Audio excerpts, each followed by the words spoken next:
ওইটা হচ্ছে একবার একান্তই পার্সোনাল, তো ওই ব্যাপারটা বলবো না। আর যেটা বলবো সেটা হচ্ছে আমার হাজব্যান্ড,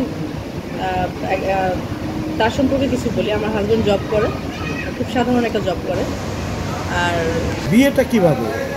বিয়েটা সবার যেভাবে হয় আমার সেভাবে হয়েছে। লাভ ম্যারেজ না পারিবারিক? না, আমার বিয়েটা হয়েছে আমার হাজব্যান্ডের পক্ষ থেকে। আমার হাজব্যান্ড আমাকে পছন্দ করতে ভালোবাসে। প্রস্তাব পাঠাইছে আপনার বাড়িতে না? এটা হচ্ছে আর যে নীরব ভাইয়ের একটা শোতে আসবে, ইনশাল্লাহ ওটা আপনারা দেখতে পারবেন। এটা আসলে আমাদের শো তো আসবে যদি বলে আসবে ইনশাল্লাহ, নেক্সটে আবার আমি বলবো এটা, কারণ এটা যেহেতু আমি অলরেডি বলছি, এটা এখন এই মুহূর্তে আমি ফ্লাশ করবো না, এটা ওইভাবেই আসুক। আমরাও আর যে ভাইয়ার পরে আমরা ফ্লাশ করবো, আপনি যদি আমাদেরকে বলেন। বলবো ইনশাল্লাহ, ভবিষ্যতে বলবো। ভবিষ্যতে না, এখনই বলে দেন না কি বলবো বলেন? যে ভাই কিভাবে আপনার বিয়েটা? আমি শর্টকাট একটা কথা বলি, আমার হাজব্যান্ডের সাথে হচ্ছে আমার কোনো পারিবারিক সম্পর্ক ছিল না, এলাকা ভিত্তিকভাবে পরিচিত না, এবং সে হচ্ছে আমার একজন অ্যাজ এ ফ্যান ছিল, ফ্যান ফলোয়ার। সেই জায়গা থেকে সে আমার সাথে আমাকে মেসেজ করতো, কথাবার্তা বলতো, এভাবে করেই তার সাথে আমার পরিচয় হয়। বিয়েতে আমি কোনো আগ্রহী ছিলাম না, আমার হাজব্যান্ডের পক্ষ থেকে সম্পূর্ণ তার ভালোবাসার উইকনেস। ভাবছি যে লাইফে একজন, আমি মনে করি যেটা লাইফে সুন্দর স্মার্ট টাকা পয়সাওয়ালা হাতের চাইতে একটা বিশ্বস্ত হাত অনেক বেশি জরুরি। সেই জায়গা থেকে আমার হাজব্যান্ডের সাথে আমার সম্পর্ক এবং বিয়ে। পরিবার বা তার গ্রামের বাড়ি কোথায় এটা বলা যাবে না? এটা বলবো না। আমার শ্বশুর বাড়ি বাংলাদেশেই, আমার হাজব্যান্ড প্রবাসী না, সে বাংলাদেশে জব করে। আর আমার হাজব্যান্ডের যে বাড়ি ওখানে কিন্তু আমি মাঝে মাঝে যাই, ওখানেও অনেক ব্লগ ছাড়া হয়। যখন যাই তখন আমি ব্লগটা ছাড়ি। আমার শ্বশুর বাড়িতে দেখা গেছে 4 মাসের ভিতরে একবার যাওয়া হয়, 3 মাসের ভিতরে একবার যাওয়া হয়, কারণ আমার হাজব্যান্ড যেহেতু জব করে, জবের জায়গা থেকে প্রতিনিয়ত আমরা যেতে পারি না। আমরা 2-3 মাস পর পর একবার বেড়াতে যাই। আর আমার শ্বশুর বাড়ি হচ্ছে আমাকে খুব সাপোর্ট করে, খুবই খুবই আদর করে। মানে আমার শ্বশুর, আমার শাশুড়ি, কেউ বুঝবে না যে তারা আমার শ্বশুর শাশুড়ি নাকি তারা আমার বাবা মা, এরকম তাদের সাথে আমার বন্ডিং। আমার শ্বশুর বাড়িদের সাথে খুব ভালো সম্পর্ক। বিয়ের কতদিন হলো আপনার? বিয়ে হয়েছে 2 বছর হবে। 2 বছর হবে। নিশ্চয়ই কোনো বেবি আছে? না, বেবি নেই। না, এটা কি নেননি? না না না, এখন আমি বললাম না যে আমার প্রফেশনটাকে আমি ফোকাসে দিয়েছি। আমি প্রফেশনটা মোটামুটি আরও সামনে কিছুদিন করতে চাই, তারপর চিন্তা করব। আপনি সম্ভবত কিছু হাইড করছেন আপনার সাংসারিক জীবনে। মেয়েদের স্বামী স্ত্রীর মধ্যে অনেক কিছুই হয়ে থাকে।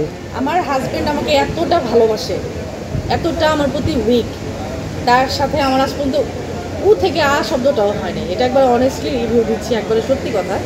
সে আমাকে এতটা ভালোবাসে, আমাকে এতটা সম্মান করে যে সে কখনোই আমার সাথে একটা চোখ গরম করে কথা বলে না। আমি কোনো কিছু হাইড করার কিছু না। অনেক ছেলেরা আপনাকে নিয়ে এই হেলথির কারণে বলতেই পারে, তাদের ব্যক্তিগত ব্যাপার। সবার তো আর হেলদি পছন্দ হবে না, আবার সবারই স্লিম পছন্দ হবে এমনও না। আর আমি সবাইকে পছন্দ করে চলার জন্য অনলাইনে আসিনি। আমি অনলাইনে আসছি আমার নিজের স্বাধীনতা নিয়ে। আমি যেরকম আমি সেরকমভাবেই সামনে আসি, এটা আর্টিফিশিয়াল কিছু করতে চাই না।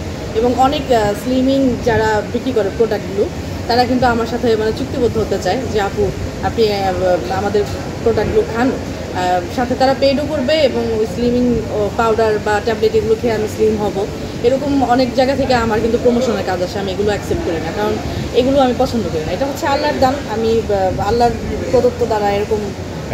যেহেতু আপনাকে আমাকে হেলদি বলার চেয়ে বেশি বলে আপু আপনি এত সুন্দর কেন, আপনার রূপের রহস্য কি, আপনি এত কিউট কেন, আপনি মানে কি, এরকম কমেন্ট বেশি আসে আমি দেখি। আচ্ছা, হ্যাঁ, হেলদি এবং গ্রোথ এটা নিয়েও আসে। তাছাড়া আপনি যেহেতু কথাটা ঘুরিয়ে নিয়েছেন, আমরা সেখানেই থাকি। তা আপনি এত সুন্দর কেন? হ্যাঁ, আমি সুন্দর হচ্ছে আমার মন সুন্দর। মন সুন্দর? আমার মন অনেক সুন্দর, আমি সব কিছু সুন্দর নজরে দেখি। আপনি একটা নেগেটিভ কমেন্ট করবেন, একটা নেগেটিভ প্রশ্ন করতেছেন, আমি এটাকে পজিটিভলি উত্তর দেবো। এর জন্যই আমার মন সুন্দর, আর এর জন্যই আমি সুন্দর। আপনি কয়জনকে কমেন্টে রিপ্লাই দিয়েছেন? আমি সবসময় কমেন্টে রিপ্লাই করি। কয়টা? মানে দৈনিক কয়টা করে? আমার হাতে ফোন থাকলে আমি রিপ্লাই করি। কমেন্টে রিপ্লাই এটা কি নেগেটিভ হোক আর পজিটিভ হোক? আপু অনেক সুন্দর লাগছে, ধন্যবাদ, আপু আজকে কী করলেন, এটার জন্য একটা রিপ্লাই করি। মানে এই টাইপের রিপ্লাইগুলো বেশিরভাগ আমার হাতে ফোন থাকলেই করি। মাস্ক ছাড়া কোথাও গেলে আপু একটু কথা বলবো, আপু ফেসবুকে কীভাবে ভিডিও আপলোড করতে হয়, আপু একটু আপনার সাথে একটা ছবি তুলতে চাই, আপু আপনার বাসা কোথায়, আপু আপনার সাথে দেখা হবে, মানে এটা তাদের থাকে। আর সবচেয়ে বড় কথা হচ্ছে একটা মানুষ কিন্তু আরেকটা মানুষকে দেখেই মানে শিখে, অনুপ্রেরণা পায়, তো ওরকমটাই আর কি। আপনি কাকে দেখেছেন? যারা ভিডিও করে বললাম না, আমি সবসময় সবার ভিডিও দেখি, সব ভিডিও আমার সামনে আসে, আমি সবাইকে দেখি। মানে আপনার টিকটকে যখন আমরা ঢুকি তখন আপনার ঘরের ভিতরে দেখি আপনি একাই মোটামুটি ভালো নাচানাচি করছেন বা ভিডিও বানাচ্ছেন। তো কিছু একটা গানের সাথে হয়তো আপনি ম্যাচ এই করে। যে আমি বললাম না যে আমি গান, টিকটক এগুলোর প্রতি খুব বেশি দুর্বল ছিলাম, এখন আর নাই, একটু কমছে। তো সেই জায়গা থেকে ওই তখনই আমি ভিডিওটা দিয়েছিলাম যে আমি একটু চেঞ্জ হব। তো টিকটক থেকে কি ইনকাম মানে পয়সা আর্ন হয়? না, টিকটক থেকে পয়সা আর্ন হয় না। টিকটকে আপনার পেইড প্রমোশন যেগুলো করা হয় ওখান থেকে পয়সা আসে। আচ্ছা, এমনিতে আপনি একজন as a content creator, content দিয়ে আপনি সর্বোচ্চ কত টাকা আয় করেছেন মাসে, বলা যাবে না সিক্রেট? এটা সিক্রেট, আনুমানিক? আনুমানিক বলা যাবে না। কারণ সবাই যে লেভেলে ইনকাম করে আমার লেভেলটা এত উপরে যায় নাই এখন, আমি একেবারে প্রাথমিক অবস্থায় আছি। আপনার ভিডিও তো মিলিয়ন মিলিয়ন ভিউ মিলিয়ন, হচ্ছে। এখন মিলিয়ন ভিউ হচ্ছে যারা কন্টেন্ট ক্রিয়েটর, তারা ভালো মতোই জানে যে 1 মিলিয়নে কত টাকা আসে। আপনিও জানেন 1 মিলিয়নে কত টাকা আসে বলেন? $6-7। 1 মিলিয়নে?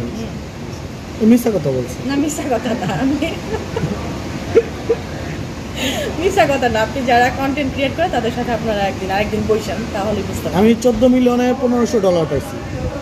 14 মিলিয়নে $1500, এটা হচ্ছে একটা আপনার ইনস্টিম ভিডিও, যেটা বড় ভিডিও, সেই ক্ষেত্রে এটা হিসাব আলাদা। তো, কত বললেন? 14 মিলিয়নে $1500 এটা পসিবল না। পসিবল না, আপনি কত পাইছেন? আমার 14 মিলিয়ন ভিউ হয়ই নেই। আচ্ছা, যাই হোক, তাহলে আপনি মানে এটা কি হাইড করতে চাচ্ছেন, মানে কত? হাইড করবো কেন ভাইয়া? আমার যারা ভিডিও দেখে তারা বুঝে যে আমি কবে থেকে ফেসবুকে আসছি, কবে থেকে আমি কি, এটা সবাই জানে। আর টাকা ইনকামের মেন ইচ্ছাটা আমার মানে কখনোই ছিল না। আমার ইচ্ছা হচ্ছে এটা আমার শৌখিন, আমি শৌখিন জায়গা থেকে এই কাজগুলো করবো। বললাম না যে এই ব্যাপারে আমি ছোটোবেলা থেকে দুর্বল। এই গান, লিপসিং বা গানের সাথে অভিনয়ের সাথে এগুলো আমি খুব পছন্দ করি। এখন তো প্রফেশনাল। এখন প্রফেশন। আচ্ছা, এখন প্রফেশনাল হয়ে আপনি মানে কি ধরনের কন্টেন্ট দিতে চাচ্ছেন বা কোন ধরনের পরিকল্পনা? আমি বেশিরভাগ সময় হচ্ছে দেখা গেছে ট্যুরের, আমি বেড়াতে যাই, ওই ট্যুরগুলো আপলোড করি। আর হচ্ছে বেশিরভাগ সময় আমার রান্না খুব টেস্ট হয়, ওই রান্নার ভিডিওগুলো আমি আপলোড করি। আপনার হাতে রান্না খুব টেস্ট, আমাদেরকে খাওয়াবেন? হ্যাঁ, অবশ্যই। কবে আসবো? বাংলাদেশের সবাইকে খাওয়াবো কোনো একদিন, ইনশাল্লাহ।